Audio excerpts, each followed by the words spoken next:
Ready? Start. Learned counsel for the petitioners contends that in compliance of order dated 8/1/2019, the petitioners have joined the investigation and the same has been affirmed by Learned State Counsel on instruction from ASI Rakesh. In view of the above, interim order dated 8/1/2019 passed in favor of the petitioners is made absolute. Petition stands disposed of accordingly. However, the petitioners are directed to join investigation if required by the investigating officer. CRMM number 125 of 2019. Sandeep and another versus State of Haryana. Present, Mr. Ravinder Malik, advocate for the petitioners.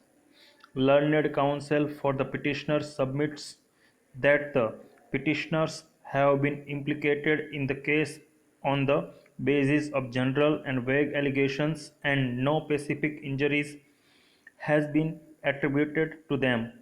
The alleged injury number 1, which has been declared as a grievous, has been attributed to co-accused Ajay.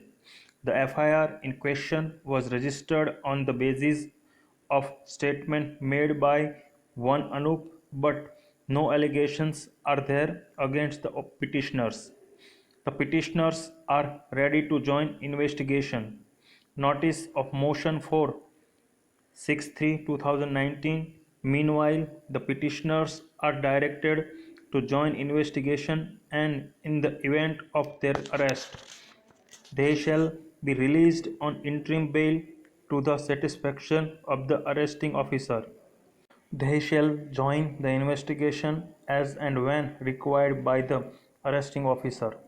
They shall also comply with the conditions as envisaged under section 438 into bracket 2 of the Code of Criminal Procedure, which are as under: that the petitioner shall make themselves available for interrogation before investigating officer as and when required, that the petitioner shall not directly or indirectly make any inducement, threats, or promise to any person acquainted with the facts of the case so as to dissuade him from disclosing such facts to the court or to any police officer, that the petitioners shall not leave India without the prior permission of the court.